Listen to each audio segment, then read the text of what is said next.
Christmas by Marc Brown. Arthur and D.W. had been in the drugstore a long time. "For heaven's sake," D.W. said, "this store is full of presents. Pick one and let's go." "It has to be just right," said Arthur. "I want Santa to like it." "Well, hurry up," said D.W. "I want to get home and see if Grandma's there and how many presents she brought me." At home, D.W. added 10 more things she wanted to do. Her Christmas list and copied it over in red pencil. Arthur and D.W. cheered and they heard the car in the driveway. "Grandma, are there presents in there for me?" asked D.W. "Grandma, do you think Santa would like new mittens or gloves?" asked Arthur. "Whatever happened to, 'Hello, I'm glad to see you'?" asked Grandma Tor. After dinner, everyone relaxed. "Look," said D.W. "I teached Killer a trick." "Taught," said Grandma. "You taught Killer a trick." But D.W. didn't hear. She had seen something on television to add to her list.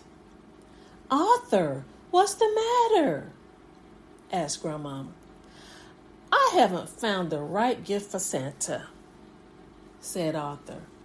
"Only 2 shopping days left," reminded D.W. The next day, Arthur, D.W., and their friends went shopping. Killer went too. Arthur searched the entire store and still couldn't find the perfect gift for Santa. "What's the big problem?" asked D.W. "I can see hundreds of things I want. Let's go tell Santa." "Santa, what would you like for Christmas?" asked Arthur. "Ho, ho, ho!" laughed Santa. "You just leave the giving to me." D.W. had her picture taken, patted Santa's tummy. Buster went next. "Santa, be careful coming down the chimney at our house. My parents always forget to put out the fire." "Ho, ho, ho," said Santa. "Don't worry, I'll use the front door." Then it was Francine's turn. "Have you been a good little girl?" asked Santa. "Oh, yes," smiled Francine. "I'm always good." "Always?" asked Santa. Afterward, Buster treated them all to ice cream. Arthur could hardly finish his root beer float. He had only one more shopping day. "Look," said Francine. "Santa's eating ice cream." "I'll have a banana split with 6 scoops of bubblegum ice cream," said Santa. "With double hot fudge, whipped cream, and nuts. I'll say he eats ice cream," said D.W. At home, Arthur asked his family for help. "How about a nice, colorful tie?" said Father. "Aftershave is always a good gift," said Mother. "I bet Santa could use some toasty warm long johns," said Grandma. "Arthur, you're taking this shopping too seriously," said D.W. "Just do what I do. Get everyone the same thing." That afternoon, everyone was getting ready to go caroling. But Arthur didn't have time for Christmas carols. Time was running out. "Please come along," begged D.W. "I'll be the only kid. And besides, Miss Tibbles always gives us presents and hot chocolate." Arthur went window shopping instead, hoping that he would give him an idea for Santa's present. Santa was ho-ho-hoing and drinking a diet root beer at the car wash. Moments later, Santa was at the Golden Chopstick, eating spelt gum chow-goo. Santa must have run to the deli at the corner of North and Main. The waitress shouted Santa's order to the cook. "Catch your fish, hit it with rye, and put a pair of shoes on it." Santa sure eats a lot, thought Arthur. Finally, Arthur went home. He hadn't seen a single thing in any of the store windows he thought Santa would like. Santa was on TV eating Papa's Piper's pickled peppers. "That's it," said Arthur. He starts making a list. Arthur counted his money. "DW," he said in his sweetest voice. "Okay, how much do you need?" asked DW. "But only if you promise to stop being such a grouch." The next morning, Arthur gave DW half of his list. He took the other half.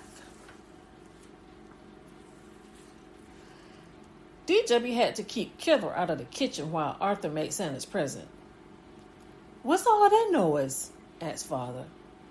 "Arthur is making a mess," reported DW. The kitchen door opened and Arthur sneezed. "Achoo!" "Mom, how many cups of pepper and pickled peppers?" he asked. "Maybe I should help," said Mother. "No, please," said Arthur. "I want to make Santa's present myself. Just tell me how many sticks of gum and sub-gum chow goo." "Poor Santa," said DW.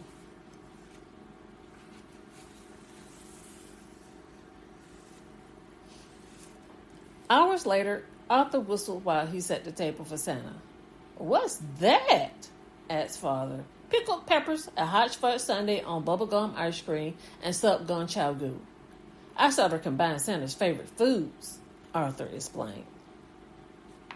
"What's that big lumpy thing that's moving?" asked Grandma. "A pizza to go," said Arthur, "with everything on it." "If you want Santa to come, you better go to bed," said Mother. "If we want Santa to come," thought DW, "we better do something about that food."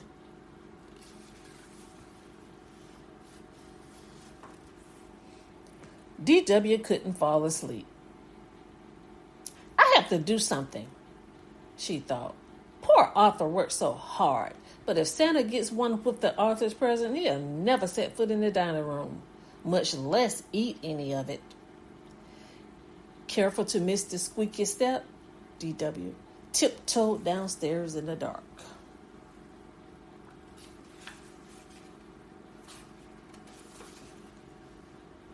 The next morning, Arthur was the first one up. "Santa ate it all!" he cried. And he left a note. "Dear Arthur, ho, ho, ho, ho. You were so nice to take the time to find out my favorite foods and make them. Thank you. You also teach me about the Christmas spirit. Love, Santa.